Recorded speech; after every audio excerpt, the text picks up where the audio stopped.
Hello, dear friends. I welcome everyone who is watching Sotnik TV.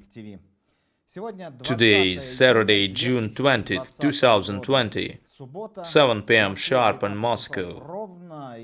We're now on the air. Vladimir Putin has written an article for the National Interest magazine, whose publisher Dmitry Symes seems to adore Russian special services. There has been a lot of discussion on this issue. Why is this the moment to bring back memories of World War II? There must be a logical reason for this. What could it be? Today I've discussed this topic with Gennady Gudkov, a politician. Here's my first question. No world leader is impressed by Vladimir Putin's military bling. Nevertheless, Moscow is still planning on holding a parade in a few days. Mr. Putin has written an article on World War II. Why is this topic so important for him? Is he dreaming of trying on Joseph Stalin's uniform? It's a huge surprise for me. In his article, which I read, Vladimir Putin accepts that the Molotov-Ribbentrop Pact was a shame, and Russia was condemned it. But on the other hand, he is citing an obsolete Soviet student history book we used to study back in the day. He's falsifying World War II history. He writes about the Munich betrayal that led to the division of Czechoslovakia. Still, that incident didn't go hand in hand with any occupation or resettlement of peoples. There was neither war nor friendship with Hitler per se, at least not in so far as with the USSR. After the USSR treacherously curtailed the negotiations with England and France in 1939, it turned to Hitler and signed a pact with him.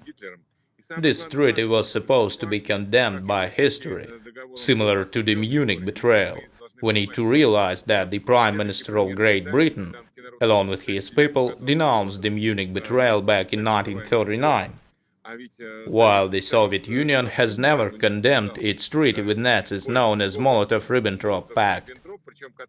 That treaty involved occupation, and the actions by the USSR left no doubt that the division of Europe was in fact conducted in collusion with Hitler. Still, Mr. Putin withholds this fact from his article.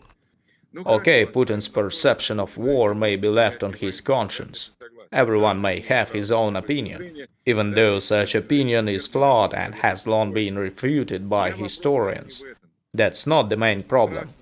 The head of the state is obliged to act according to the guidelines of international law, as well as follow the norms and values of international relations and nations of the world rights and freedoms. But his way of thinking that he tries to hide terrifies me. He could have been sincere writing that article, but he is in charge of the country with a huge nuclear potential. His rhetoric towards the world is obviously aggressive, which is sad, dangerous, and disturbing. He is turning his citizens into hostages of his geopolitical ambitions, just like Stalin did back in the 1930s. You may recall from your history class in school, Joseph Stalin declared that the Soviet military was the strongest force in the world. He predicted a lightning, bloodless, and victorious war in enemy territory. In reality, the war was a catastrophe. As a result of Stalin's stupidity and his government, the Soviet people had to pay with the lives of millions of Soviet soldiers and citizens. Most of the European region of the USSR was occupied by Nazis in World War II. That was a horrible war that took 27 to 42 million Soviet lives. We don't know the exact number because the archives are still stilled. It's horrible that the head of the nation with the world's second largest nuclear arsenal is thinking like this. In fact, he justifies the USSR alliance with Nazis. That extensive cooperation was sealed in the blood of Poles, Balts and Finns. As the USSR and Nazis fought against those countries in alliance, Vladimir Putin condemns the Western allies, the US, UK and France. But as I see it, the world realized that there were two powerful fascist powers in the 1930s, Nazi Germany was led by Adolf Hitler. He dreamed of turning his country into an Aryan nation, and the greatest in the world. He desired to kill everyone he considered undesirable according to his ideals. Hitler's nationalist theory was horrifying. It was manifested in the form of fascism that required the extension of Jews, gypsies, and other undesirables. But there was also Stalin with his insane theory of global revolution. His goal was to invade half of the world. What could the Allies do when up against two huge fascist nations in Europe? They had to choose a side to support. Here's another question. You are absolutely right by pointing out the revanchism ideology that is now proclaimed by Russia's head of the intelligence service, the head of the special services, and the chairman of the state parliament. The entire lead of Russia is now obsessed with revanchism. No, let me argue against this. I don't think that they are in fact obsessed with any revanchism. They have only one thing on their minds, and they are trying to use any rhetoric to carry out their true goal. I mean defending their internal power. They wish to hold the people of Russia hostage, to keep robbing the country and to stay in power forever. That's why they're amending the constitution, conducting wars and performing dirty tricks on their citizens. All of them are just a gang trying to intimidate the people into obedience by any means.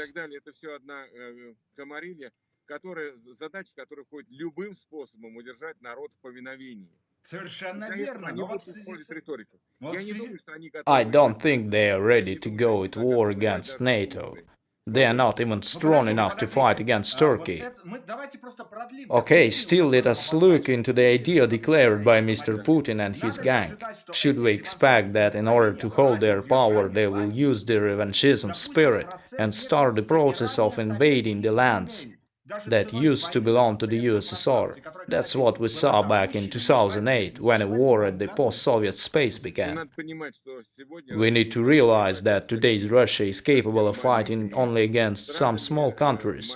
Moscow is unable to oppose any serious enemies. I think that the people in the Kremlin realize this as well. Putin is not suicidal, he won't go at war against NATO, and there is no other enemy for him to oppose as of now. Of course, he can still invade Belarus. Take a look at what's going on there now. Blood may start spilling, and Putin will use his troops to help his neighbors, if it benefits him. It might be an option, still the people of Belarus must overthrow President Lukashenko first. Something may start soon, but I doubt that the world community will allow this to happen. The world, and particularly the US, are quite dead set towards Putin. They won't allow him to get away with a new invasion. We are not living in the 1940s, when it was possible to easily invade Western Ukraine, Western Belarus, the Baltic states, and attack Finland. What about the recent annexation of Crimea? I think that Crimea is a separate issue. I guess that deep inside their minds of Ukrainians, they realize that Crimea was a gift that once fell into their hands. That was an accident as a result of negotiations prior to the USSR collapse. But now Moscow will need to get into a serious conflict with NATO that obtained significant levers to influence at Russia. They can simply disable SWIFT and isolate Russian banking system. They can stop providing the medicine that Russia can't manufacture for themselves. They have means of influencing Putin. They can stop providing currency. What will Russia do in this situation? There's many methods to make Russia throw in the towel and accept to NATO.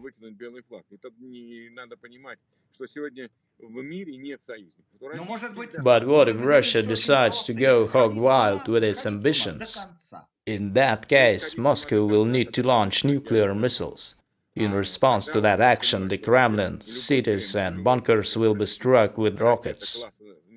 In this case, Putin needs to advise the nation to reserve burial places and the last rites from the priests who managed to survive in that nuclear cataclysm.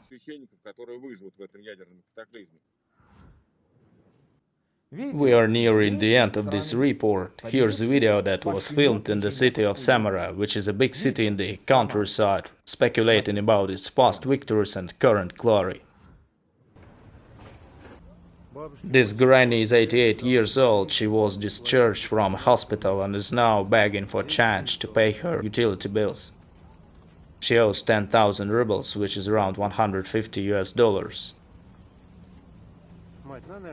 I'm giving her some money. Here's 500 rubles. I hope this will help. Thank you so much. Please forgive me. I can't stand the sight of an aged person crying. I'm about to start crying myself. I saw her by the grocery store and now I'm sitting by her. Frankly speaking, I don't want to leave. I came by and visited this granny again. Here's 10,000 rubles. My subscribers have donated to you. Now you can pay your utility bills. Please don't cry. Now you'll be able to pay your bills. Please take the money and don't cry. This is from my subscribers. You can pay the utility bills now. I don't know how I can thank you. Please calm down. We raised more money for you. Come around tomorrow and I will give you more. There was another lady who gave me some money and told me to go home.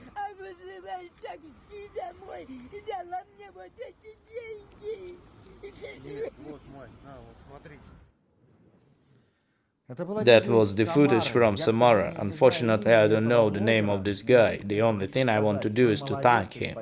Shame on all of us for letting this country and its elderly turn into beggars. Take care.